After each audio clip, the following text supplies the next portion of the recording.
अगला अध्याय पंचाक्षर मंत्र के महात्म का वर्णन।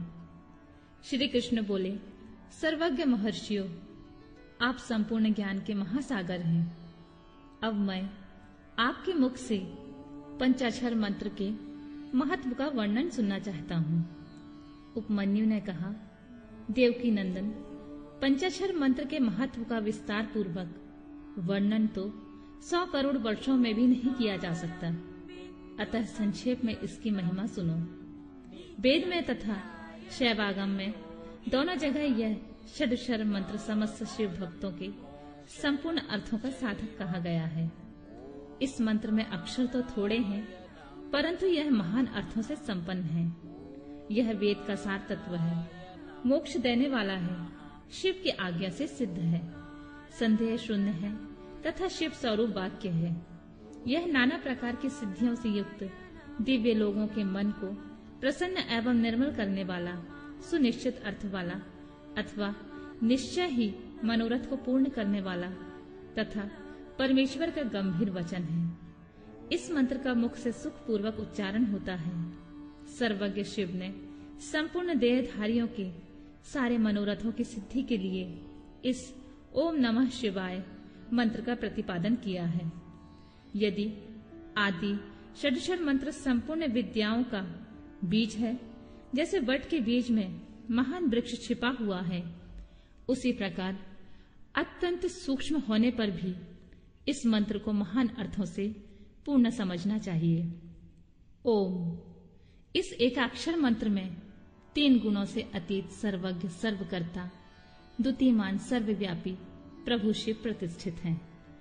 ईशान आदि में जो सूक्ष्म एकाक्षर रूप ब्रह्मा है, वे सब नमः शिवाय इस मंत्र में क्रमशः स्थित हैं। सूक्ष्म षडक्षर मंत्र में पंच ब्रह्मा रूपधारी साक्षात भगवान शिव स्वभावतः वाच्यवाचक भाव से विराजमान हैं। अप्रमेय होने के कारण शिव वाच्य हैं और मंत्र उनका वाचक माना गया है। शिव और मंत्र का यह वाच्यवाचक भाव अनादिकाल से चला आ रहा है। जैसे यह घोर संसार सागर अनादिकाल से प्रवृत्त है, उसी प्रकार संसार से छुड़ाने वाले भगवान शिव भी अनादिकाल से ही नित्य विराजमान हैं। जैसे औषध रोगों का स्वभावतः शत्रु है, उसी प्रकार भगवान शिव संसार दोषों के स्वाभाविक शत्रु माने गए हैं। यदि ये भगवान विश्वनाथ ना होते तो यह जगत अंधकारमय हो जाता, क्योंकि प्रकृति जड़ है और जीवात्मा अज्ञानी। अतः इन्हें प्रकाश देने वाले परमात्मा ही हैं। प्रकृति से लेकर परमाणु पर्यंत जो कुछ भी जड़ रूप तत्व है, वह किसी बुद्धिमान कारण के बिना स्वयं कर्ता नहीं देखा गया है। जीवों के लिए धर्म करने और अधर्म से बचने के लिए उपदेश दिया जाता है। उनके बंधन और मोक्ष भी देखे जाते हैं। अतः विचार करने में सर्वज्ञ परमात्मा शिव के बिना प्राणियों की आदि सर्ग की सिद्धि नहीं होती है। जैसे रोगी वैद्य के बिना सुख से रहित हो कष्ट उठाते हैं, उसी प्रकार सर्वज्ञ शिव का आश्रय न लेने से संसारी जीव नाना प्रकार के कष्ट भोगते हैं। अतः यह सिद्ध हुआ है कि जीवों का संसार सागर से उद्धार करने वाले स्वामी अनादि सर्वज्ञ परिपूर्ण सदाशिव विद्यमान हैं। वे प्रभु आदि मध्य और अंत से रहित हैं, स्वभाव से ही निर्मल हैं और सर्वज्ञ एवं परिपूर्ण हैं। उन्हें शिव नाम से जानना चाहिए। शिवागम में उनके स्वरूप का विशद रूप से वर्णन है। यह पंचाक्षर मंत्र उनका अभिधान है और वे शिव अभिधेय हैं। अभिधान और अभिधेय रूप होने के कारण परम शक्ति रूप यह मंत्र सिद्ध माना गया है। ओम नमः शिवाय, यह जो षडक्षर शिव वाक्य है, इतना ही शिव ज्ञान है और इतना ही परम पद है। यह शिव का विधि वाक्य है, अर्थवाद नहीं है। यह उन्हीं शिव का स्वरूप है जो सर्वज्ञ परिपूर्ण और स्वभावतः निर्मल है, जो समस्त लोकों पर अनुग्रह करने वाले हैं। वे भगवान शिव झूठी बात कैसे कह सकते हैं? जो सर्वज्ञ हैं वे तो मंत्र से जितना फल मिल सकता है उतना पूरा का पूरा बताएंगे, परंतु जो राग और अज्ञान आदि दोषों से ग्रस्त हैं वे ही झूठी बात कह सकते हैं।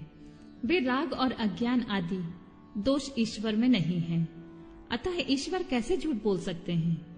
जिनका संपूर्ण दोषों से कभी परिचय ही नहीं हुआ, उन सर्वज्ञ शिव ने जिस निर्मल वाक्य पंचाक्षर मंत्र का प्रणयन किया है वह प्रमाणभूत ही है, इसमें संशय नहीं है। इसलिए विद्वान पुरुष को चाहिए कि वह ईश्वर के वचनों पर श्रद्धा करे। यथार्थ पुण्य पाप के विषय में ईश्वर के वचनों पर श्रद्धा न करने वाला पुरुष नरक में जाता है। शांत स्वभाव वाले श्रेष्ठ मुनियों ने स्वर्ग और मोक्ष की सिद्धि के लिए जो सुंदर बात कही है उसे शुभाषित समझना चाहिए। जो वाक्य राग देश असत्य काम क्रोध और तृष्णा का अनुसरण करने वाला हो वह नरक का हेतु होने के कारण दुभाषित कहलाता है।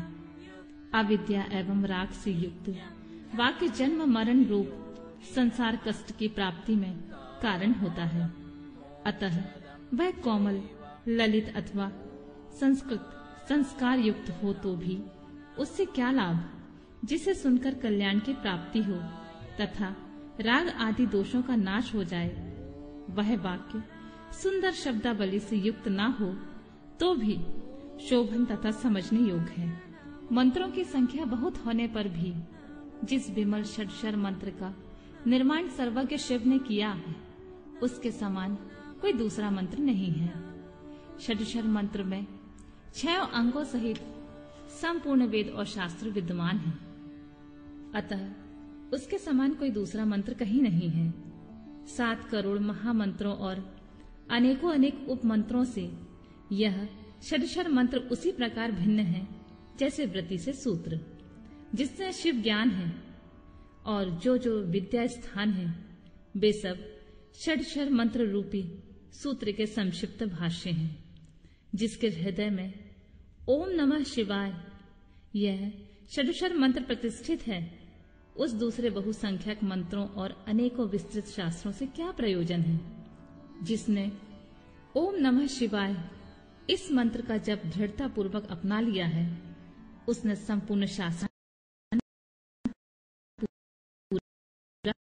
कर लिया। आदि में नमः पद से युक्त शिवाय ये तीनों अक्षर जिसके जिह्वा के अग्रभाग में विद्यमान है उसका जीवन सफल हो गया। पंचाक्षर मंत्र के जप में लगा हुआ पुरुष यदि पंडित मूर्ख अत्यज अथवा अधम भी हो तो वह पाप पंजर से मुक्त हो जाता है।